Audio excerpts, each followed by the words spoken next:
فقد فاز، جو جہنم سے بچا کے جنت میں پہنچا دیا گیا وہی کامیاب ہے۔ اور انشاءاللہ جب بندہ صدق کے دل سے کسی اللہ والے کے ہاتھ پہ توبہ کرتا ہے تو انشاءاللہ جنت یقینی، تو وہ ہمیں انشاءاللہ انعامات مزید نصیب ہونے والے ہیں۔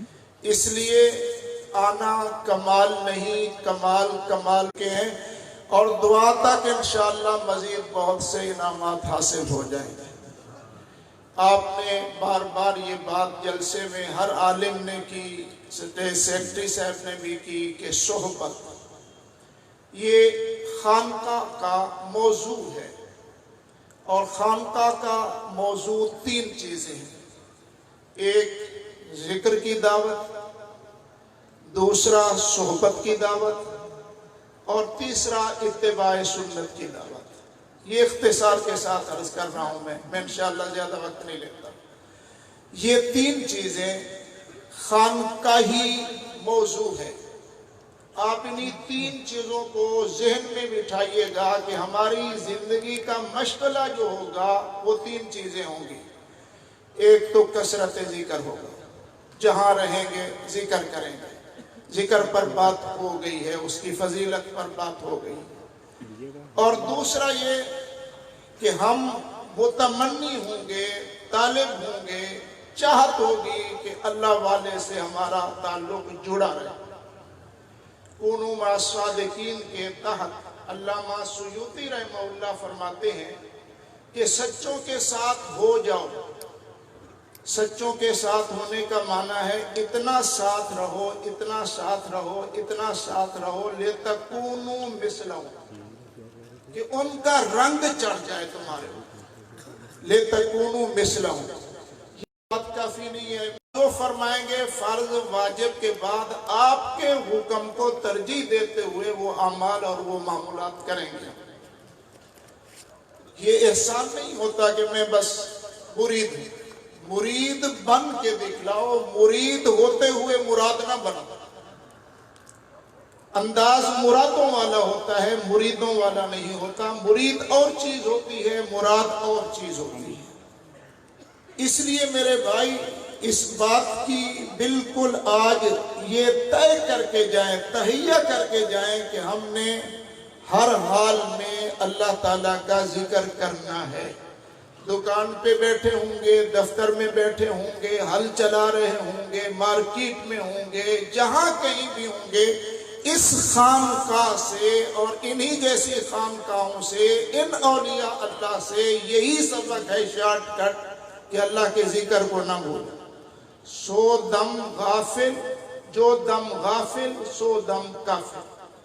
یہ حضرات فرماتے ہیں کہ غفلت آ گئی، ذکر سے غفلت آ گئی، بس پھر انسان کفر کے کنارے پہ پہنچ جاتا ہے۔ شیطان تو ہر وقت، وہ تو غافل نہیں ہوتا ہم سے، نفس تو ہر وقت ساتھ لگا ہوا ہے، وہ تو ایک لحظہ کے لیے بھی ہمیں پچھاڑنے سے پیچھے نہیں رہتا۔ نفس اور شیطان ہر وقت اپنی کشتی پہ ہیں، اور ظاہر ہے کہ مد مقابل میں اگر انسان سستی اختیار کرے گا تو وہ دشمن پچھاڑ دیں گے اس کو۔ تو ہمارے پاس نفس اور شیطان کے مقابلے میں تین ہتھیار ہیں۔ ایک ہتھیار اللہ کا ذکر ہے، اور دوسرا ہتھیار اولیاء اللہ کی صحبت ہے، اور تیسرا ہتھیار جناب نبی کریم صلی اللہ علیہ وسلم کی پیروی۔ تو ذکر پابندی کے ساتھ، صحبت جیسے میں نے کہا کہ ہمیں انتظار ہونا چاہیے ہمارے حضرت کہاں تشریف لا رہے ہیں، میں کیسے حضرت کی صحبت سے فیض یاب۔ ایمانداری سے آپ بتائیں، میں آپ سے پوچھتا ہوں، دل کی بات کریں آج میرے ساتھ۔ آپ یہاں آئے ہیں، ابھی حضرت نے کوئی جملہ شاید فرمایا بھی نہ ہو، تو آپ نے یہاں آنے کے بعد اپنے طبیعت کے اندر انقلاب محسوس کیا ہے یا نہیں کیا؟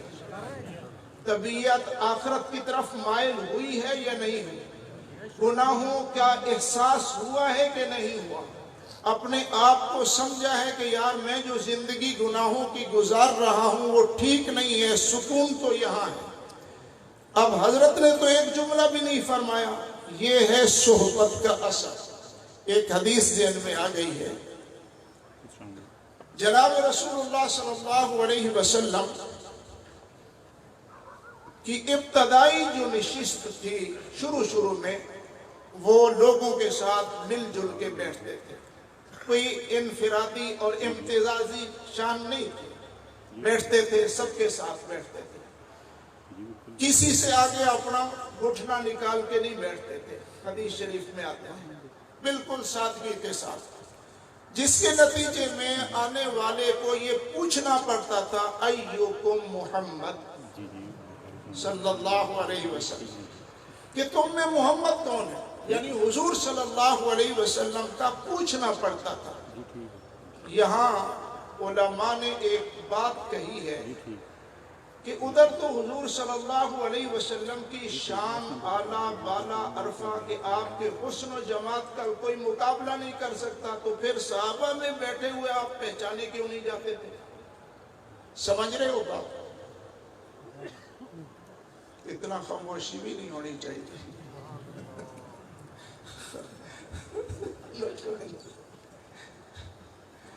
بات سمجھ رہے ہو نا کہ جب آقا صلی اللہ علیہ وسلم کا کوئی مثل نہیں ہے حسن و جمال میں، تو پھر آنے والا صحابہ کی موجودگی میں حضور کو کیوں نہیں پہچانتا؟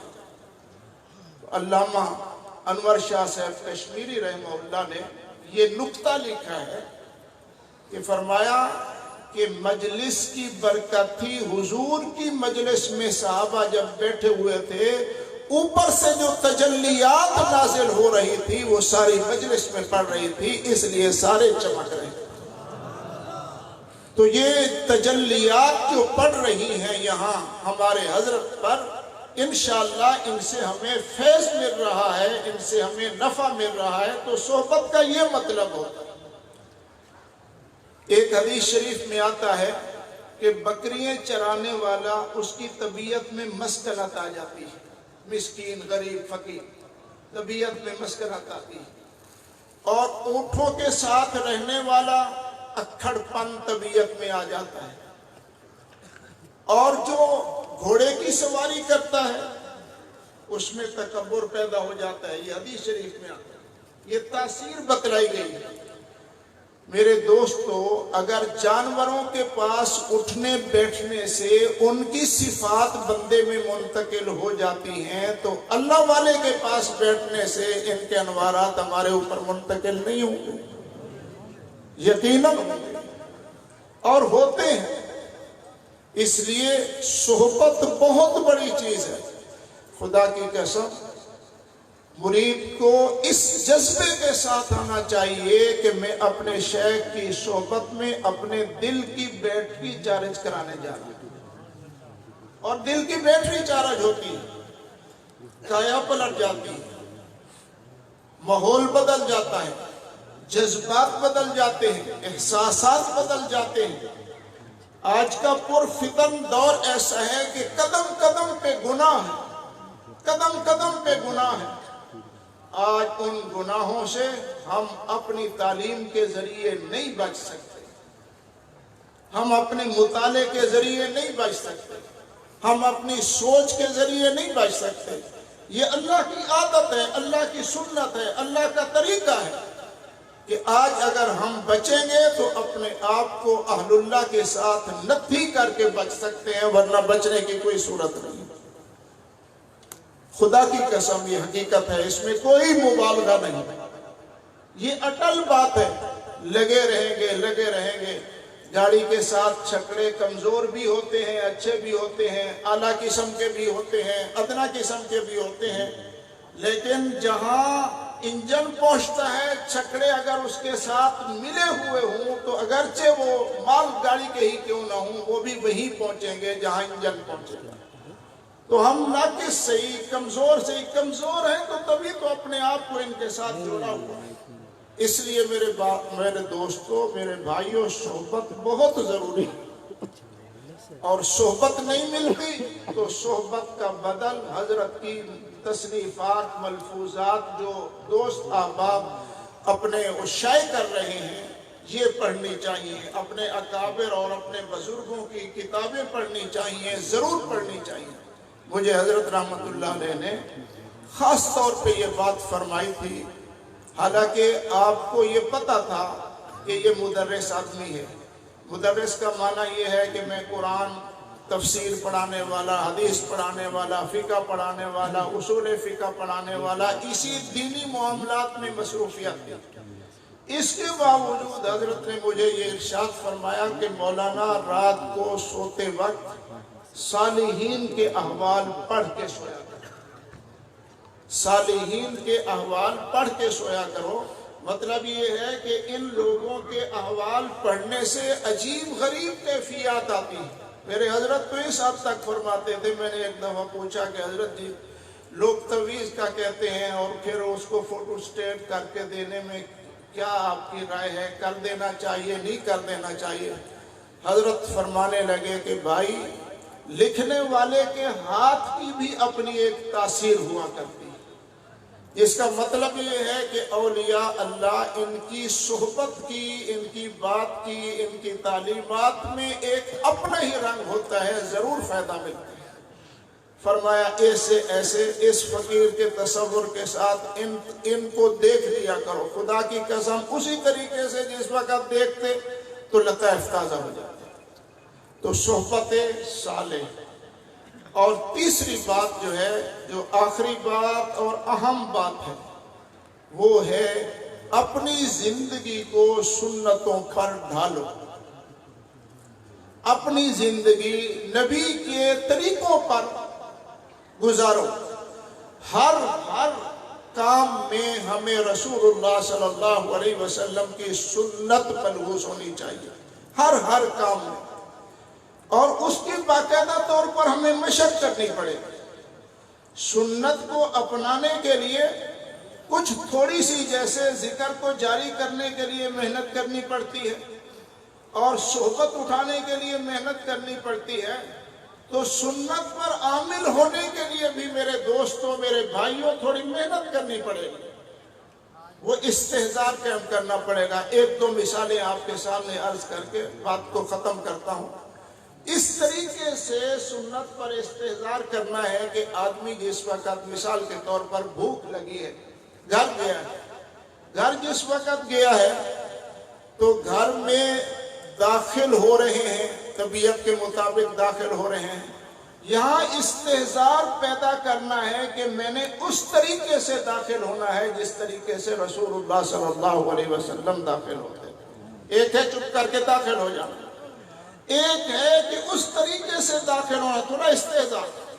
آگے دسترخوان بچھ گیا، بھوک آپ کو لگی ہوئی ہے، آپ کا دل چاہتا ہے کہ فوری طور پر لقمہ توڑو اور منہ میں ڈالو، کھانا شروع کرو۔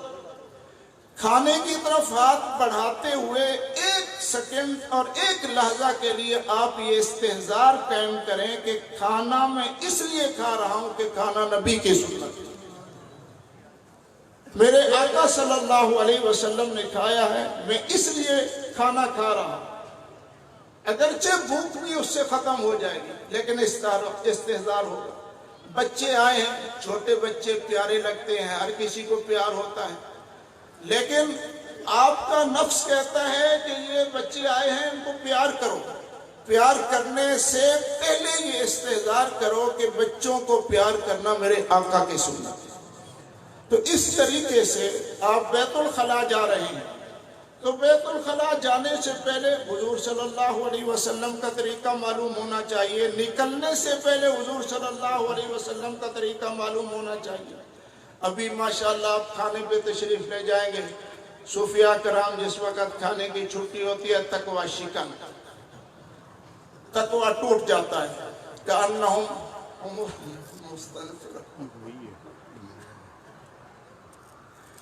قیامت صغریٰ برپا نہیں کر دینی چاہیے۔ میں ساتھیوں سے عرض کرتا ہوں، جس وقت وہ گئے ہوئے ہوتے ہیں نا جدید تہذیب کے دل دادا، جہاں کھانا کھڑے ہو کے کھاتے ہیں، وہ بیٹھے ہوتے ہیں جناب والا نگاہیں لگائے ہوئے کھانے کی طرف، تو وہ تھوڑی سی کنڈی کھڑکتی ہے، یعنی ایک ڈھکن اٹھایا جاتا ہے تو ایسے لگتا ہے جیسا کہ آج ہی کھانا دیکھا گیا ہے، قیامت صغریٰ برپا ہو جاتی ہے۔ خدا کی قسم آپ نے سنا ہے، ابھی کھانے کے بھی آداب ہیں۔ ہم اپنی شریعت، اپنے طریقے اور اپنے نبی پاک صلی اللہ علیہ وسلم کی غلامی سے نکل گئے ہیں، بلکہ ایک ملفوظ میں نے یہ پڑھا ہے میرے دوستو کہ نکل نہیں گئے، سنتوں کے باغی ہو چکے ہیں، سنتوں کے باغی ہو چکے ہیں۔ ہمارا قدم بہت آگے بڑھ گیا ہے۔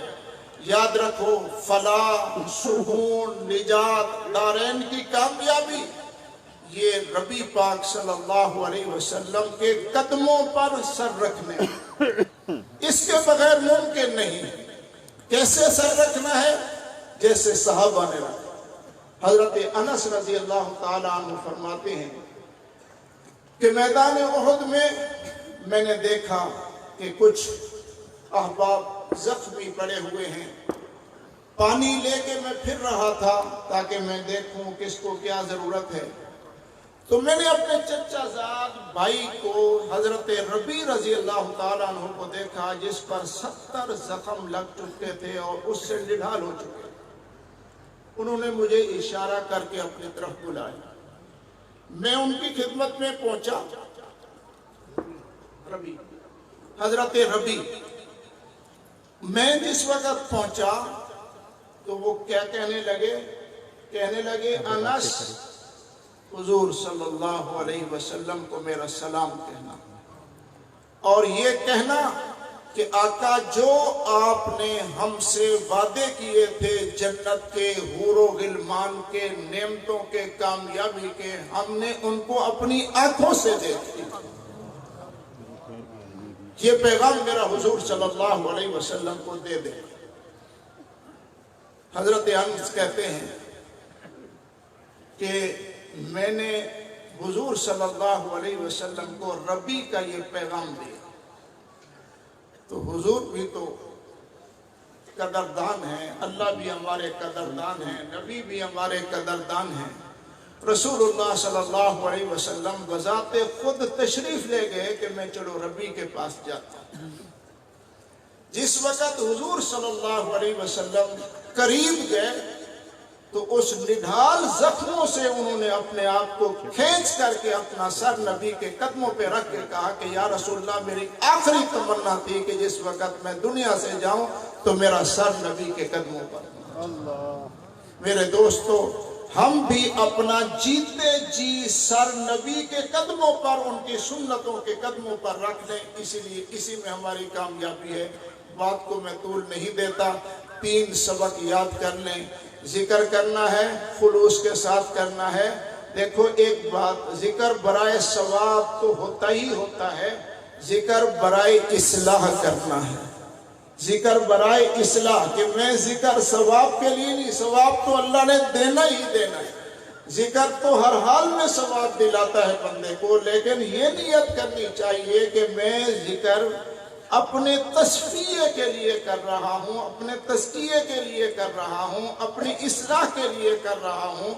جیسا کہ ہم کہتے ہیں نا جی، پہلا کلمہ طیب، طیب مانے پاک، تو مطلب یہ ہے کہ کلمہ طیبہ کا اگر ہم ذکر کر رہے ہیں، ورد کر رہے ہیں یا اللہ اللہ کا ورد کر رہے ہیں تو وہاں یہ چیز داخل کریں ہم کہ ہم اس لیے کر رہے ہیں تاکہ ہمارا قلب پاک ہو جائے، تصفیہ قلب ہو جائے۔ ذکر گویا اس انداز سے، خلوص کے ساتھ، پابندی کے ساتھ، جیسے روٹی پابندی کے ساتھ کھائی جاتی ہے نا میرے بھائی، اور دکان پہ پابندی کے ساتھ جایا جاتا ہے نا جی، اپنی ڈیوٹی پہ پابندی کے ساتھ جایا جاتا ہے، اسی پابندی کے ساتھ ذکر بھی آپ حضرات نے، میں نے بھی کرنا ہے۔ اللہ مجھے بھی پابندی کی توفیق دے، آپ کو بھی توفیق دے، اور اپنے مشائخ کے ساتھ سچا سچا تعلق، سچا سچا تعلق، نہ ٹوٹنے والا تعلق، شک و شبہ سے والا تر تعلق، اس میں کوئی گنجائش نہیں ہے۔ بس اپنی نجات کا ذریعہ ان کو سمجھتے ہوئے کہ ان کے ساتھ لگیں گے، یہ اللہ والے ہیں، اللہ کی معرفت رکھتے ہیں، اللہ کی محبت رکھتے ہیں، اللہ کا تعلق رکھتے ہیں، تو ہمیں یہ چیزیں نصیب ہو جائیں۔ اور دوستو اس کے ساتھ ساتھ گناہ سے بچنے کا بھی اہتمام فرمانا ہے۔ صرف ذکر پر اکتفا نہیں کرنا، اگرچہ ہمارے حضرات فرماتے ہیں ذکر سے اتنا نور پیدا ہو جاتا ہے، اتنی روحانیت مضبوط ہو جاتی ہے کہ بندہ بہت سے گناہوں سے بچ جاتا ہے، لیکن اس کے باوجود بھی اہتمام اور ہمت کرنی ہے کہ گناہ نہیں کرنا۔ اور رسول اللہ صلی اللہ علیہ وسلم کی سنتیں یہی اٹھنے کی، بیٹھنے کی، کھانے کی، مسجد میں آنے کی، مسجد سے باہر نکلنے کی، آپ کی سنتوں میں سے ذکر بھی ہے کہ رسول اللہ صلی اللہ علیہ وسلم ہمیشہ ہی فرمایا کرتے تھے ذکر پر۔ اس لیے علماء فرماتے ہیں کہ ایک تو ہمیں حضور صلی اللہ علیہ وسلم کی بتلائی ہوئی دعاؤں کا اہتمام کرنا چاہیے، اور دوسرا ہمت بھی کرنی چاہیے کہ ہمارا تصادم ہے دوسری تہذیبوں کے ساتھ، جس وقت ان تہذیبوں کے ساتھ ہمارا تصادم ہے تو ہمیں ہر موقع پہ، ہر موڑ پہ رسول اللہ صلی اللہ علیہ وسلم کی سنت کا احیاء کرنا ہے۔ حضرت مجدد الفسانی رحمہ اللہ کا قول سنا کہ میں اپنی بات کو وعدے کے ساتھ پورا کرتا ہوں اور میں ختم کرتا ہوں۔ حضرت مجدد الفسانی رحمہ اللہ ارشاد فرماتے ہیں کہ اللہ نے مجھے علوم ظاہرہ میں حد کمال تک پہنچایا، یعنی تفسیر بھی پڑھی، حدیث بھی پڑھی، فقہ بھی پڑھی، اصول تفسیر، اصول حدیث، کمال عطا فرمایا۔ جس وقت میں اس سے فارغ ہوا تو میں نے کہا چلو صوفیاء کے علوم کو بھی ذرا دیکھا جائے کہ یہ کیا کہتے ہیں۔ فرماتے ہیں کہ میں نے تمام سلسلوں کے سلوک کو بھی طے کیا، ریاضات، مجاہدات، اذکار، اشغال، سب کچھ میں نے کیے، یہاں تک کہ اس میں بھی اللہ پاک نے اتنا حد کمال مجھے عطا فرمایا کہ خود جناب رسول اللہ صلی اللہ علیہ وسلم نے اپنے دست مبارک سے خلعت پہنائی مجھے، جبہ پہنایا مجھے، لباس پہنایا مجھے، اور اتنا مقام اللہ پاک نے مجھے دیا کہ اگر میں اس کا اظہار کروں تو علماء ظاہر میرے اوپر کفر کا فتویٰ لگائیں گے، اور علماء باطن صوفیاء کرام میرے اوپر زندیق کا فتویٰ لگائیں گے، لیکن میں کیا کروں کہ اللہ پاک نے مجھے یہ مراتب عطا فرمائے۔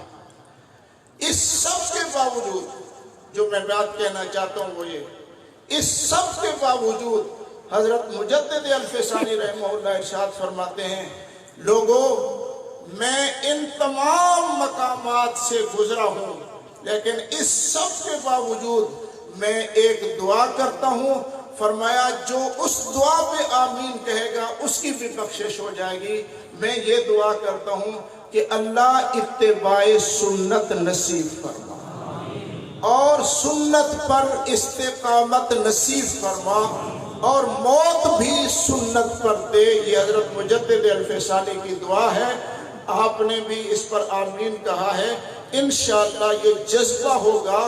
یار دیکھو نا، ہم کہتے ہیں نا کہ اللہ سے اگر مانگا جائے نا تو اللہ ضرور دیتے ہیں۔ دعا ہوتی ہے نا قبول، دعا قبول ہوتی ہے کہ نہیں؟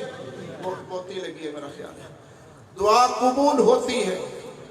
دنیا مانگو تب بھی اللہ دیتے ہیں۔ یہ اور بات ہے کہ کبھی وہی مل جاتا ہے جو مانگتا ہے بندہ، کبھی اس سے بہتر اللہ اپنی شان کے مطابق دے دیتے ہیں، کبھی اس کے لیے ذخیرہ آخرت بنا دیتے ہیں۔ تو یہ نہیں ہو سکتا کہ بندہ اللہ سے مانگے اللہ نہ دے، لیکن اسی طریقے سے جس وقت بندہ یہ کہے کہ اے اللہ پاک مجھے گناہوں سے پاک کر دے، اے اللہ پاک مجھے اپنا تعلق نصیب فرما دے، اے اللہ پاک مجھے اپنی محبت نصیب فرما دے، اے اللہ پاک مجھے اپنی معرفت نصیب فرما دے۔ اگر دنیا مانگو دنیا مل جاتی ہے، کوئی بندہ ہمت کر کے اللہ سے اللہ کو مانگے گا تو اللہ اپنے چاہنے والوں کو محروم کرے گا؟ نہیں ہو سکتا۔ ایک چھوٹا سا اشکال ہوتا ہے یہاں کہ دنیا مانگیں تو اللہ تعالیٰ بعض دفعہ اس سے کوئی بہتر دے دیتے ہیں، لیکن بندہ کہتا ہے اے اللہ پاک مجھے گناہ سے بچا لے، لیکن پھر گناہ نہیں چھوٹتے۔